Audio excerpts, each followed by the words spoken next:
Tanggap po na tayo ng report, partner.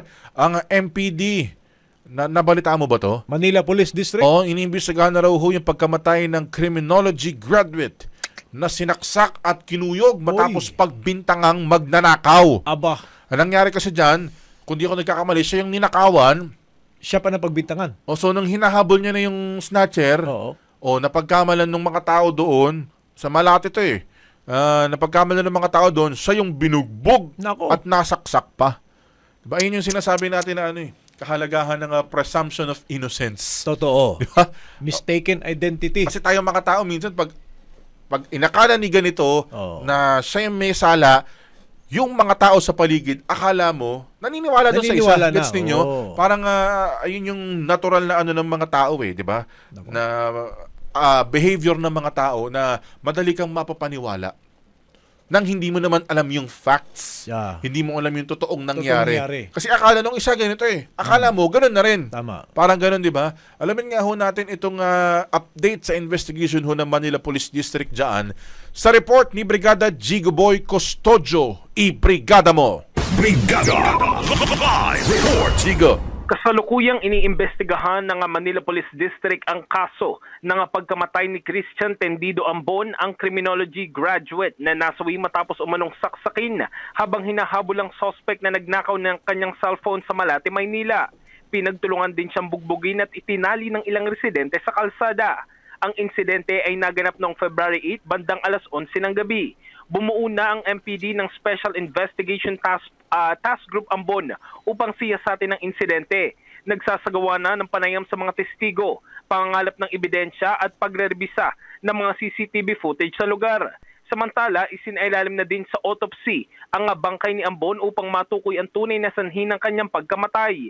Tiniyak naman ng MPD na hindi mananatiling walang kasagutan ang kasong ito at ibibigay nilang hustisya na hiling ng pamilya. Sisiguraduhin din nilang mapapanagot ang mga responsable sa krimeng ito. Patuloy naman na hinihikayat ng MPD ang publiko na makipagtulungan sa investigasyon at magbigay ng anumang impormasyon na maaaring makatulong sa paglutas ng kaso. Brigada Gab and Brigada Angel. O kasi ang tanong dyan, kung maraming nakikuyog dyan, marami nakibugbog dyan.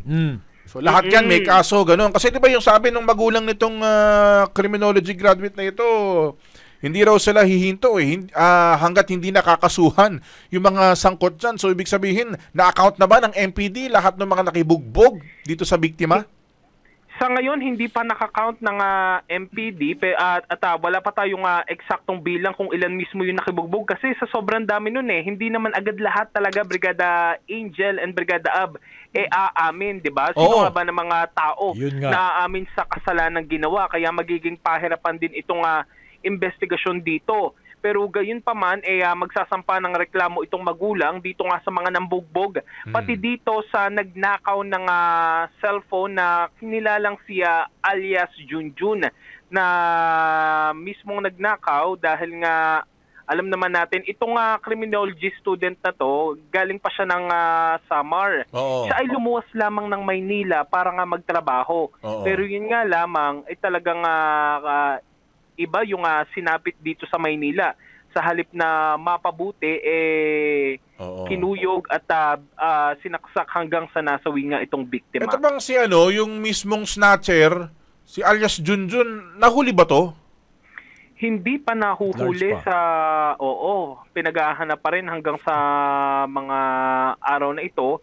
At wala pang update kung nasaan din ito dahil nga syempre nagtatago na rin dahil nga ayaw magpahuli Alam Siyempre. naman natin na nakakaawa din ito kaya dapat ay makipagtulungan na rin yung publiko para mabilis na malutas itong kaso dahil nakakaawa naman talaga itong criminology graduate na ito. Isipin mo nga naman, lumuwas ka para maghanap ng trabaho pero iba yun nangyari sa'yo. Brigada Jigo, sino ang nagbigay ng pangalan dito na alias Junjun? Ano ito? Pinangalanan lang o talagang kilala ng mga otoridad? Sila ba nagbigay ng pangalan yan? O kasi pwedeng nilagay lang para Oo. for the sake of sa report, di ba? Parang, oo. O baka notorious na yung si Junjun na Correct. kilalang snatcher dyan sa area.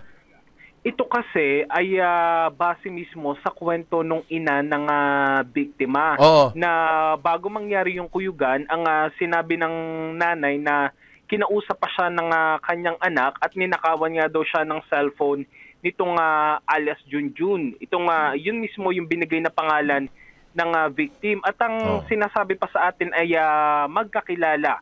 Yun. Itong biktima at saka itong magnanakaw. Magkakilala? Kung Yun hindi nga. tayo nagkakamali, parang notorious din na magnanakaw itong si Junjun So, dito ibig- sa Malate, Maynila. So, ibig sabihin, halimbawa, kung i-imaginein mo, partner, Brigada Jigo, magkakilala sila, malamang nag-usap. O kung hindi man nag-usap, nagkasalubungan, hinablot bigla ni Junjun yung cellphone, malamang ibig sabihin, kilala niya. Kilala daw nitong victim Ano? Itong nagnakaw mismo ng cellphone. Bagong anggulo kaya yun, yun yung nakwento niya sa nanay niya mismo. Okay, so magkakilala pala ito. Akala ko yung Magkakilala. snatcher lang na nandun sa kanto, nagkabang ng may correct. nagsa-cellphone. Ito lang kay Junjun, kung nakikinig ka ngayon, sana hindi ka pinapatulog ng konsensya Konsensya mo. mo. Correct. Diba? Tama yun. Nagnakaw ka, hinabol ka, yung ninakawan mo, kinuyog, namatay. Kasi Ayun. kung- Sana ayun yung araw-araw mong iniisip, Junjun. Bawat pikit na mata mo, yung mukha ni victim, Oo. lagi mong makita. Kung magkakilala sila, sumuko na sana to si Junjun. Tama. Ang nais na lamang talaga ng pamilya ay maiuwi sa Samar itong Labi. biktima, itong labi ni Ambon at syempre mabigyan ng maayos na buron. Isang tanong. Sige, Brigada. Paano siya nakatawag sa mama niya? Paano niya tinawagan para sabihin na si alias Junjun ang kumuha ng cellphone niya? Kung bigla siyang kinuyog nung hinabol niya. Nakatawag ba siya? Ganon? Nakatawag ba Paano siya? to? Sa tingin natin nakitawag ito dahil unang-una nga ay nakuha na yung kanyang cellphone. Oo, kaya siguro may mga kaibigan din ito dito sa Malate at doon siya mismo nakitawag dahil nawala itong cellphone, hindi talaga makakapag-update sa kanyang pamilya, kaya ang ginawa siguro ay nakiusap sa mga kaibigan na kung pwede ay makitawag or maki-online para makausap Okay. itong kanyang pamilya. Sige. Sige. O siya. Maraming salamat. In the heart of changing lives, ito si Brigada Jigo Custodio ng 105.1 Brigada News of Manila, the Music News Authority. Yung Ang bahaging ito ay hatid sa atin ng Power Cell Salabat, ginhawa ng bawat nangangarap.